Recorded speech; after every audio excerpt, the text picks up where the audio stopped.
초등학교 6학년 때 6.25 전쟁이 났다고 합니다. 아버지는 머리를 쓰다듬으시면서 어머니 말 잘 듣고 집에 있으라고 하면서 아버지는 떠나신 겁니다. 한강 건너 남쪽으로 가셨죠.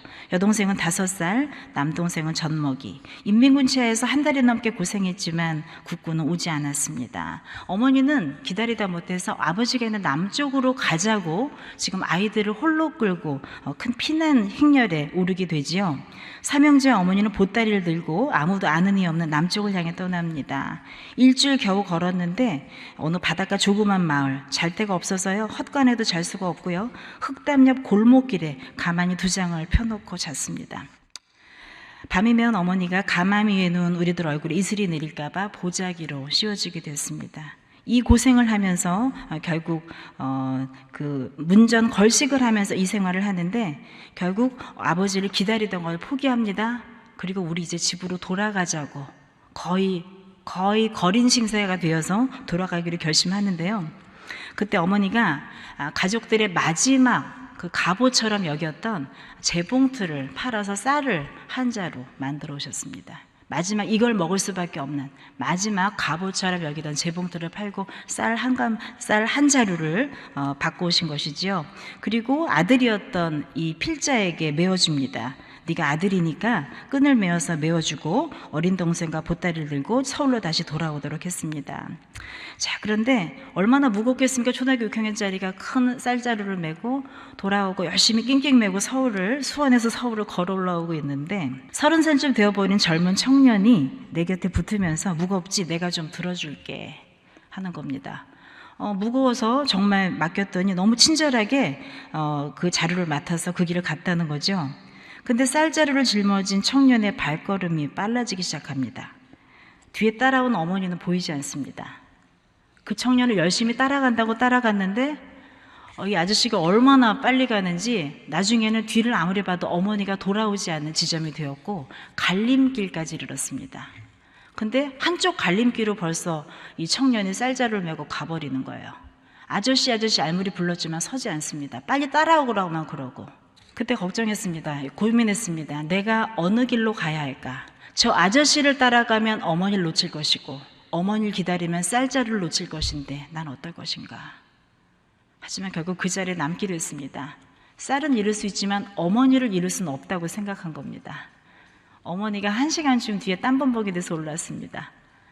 그리고 어머니가 첫 마디 뭘 물으셨을까요? 쌀자루 어디 갔냐고 물었겠죠. 그랬더니 그 자리에 앉아서 그냥 울어버렸습니다. 어떤 아저씨가 가져갔다고. 자, 근데 이때 이 어머니가 한 말이 아주 명언입니다.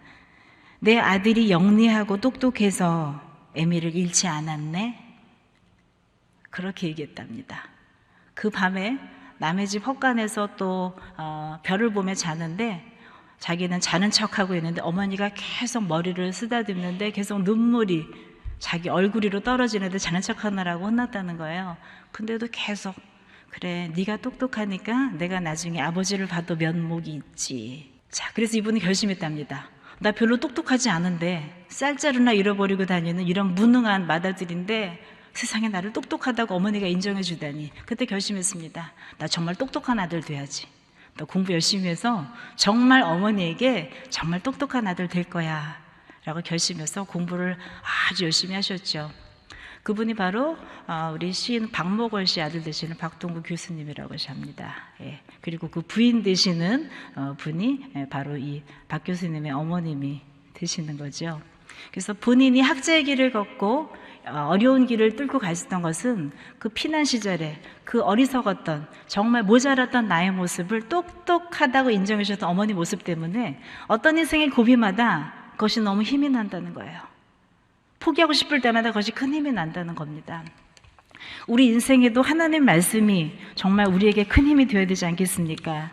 선한 말은 우리에게 꿀송이보다 더 큰 양약이 된다고 합니다. 자, 우리가 하나님을 향해서도 우리에게 허락하신 모든 상황 감사의 언어로 찬양 올려드립시다. 악평하기보다는 원망하기보다는 그것 때문에 내가 감정에 치우치기보다는 그저 하나님 감사합니다. 더 좋은 일 주실 거죠?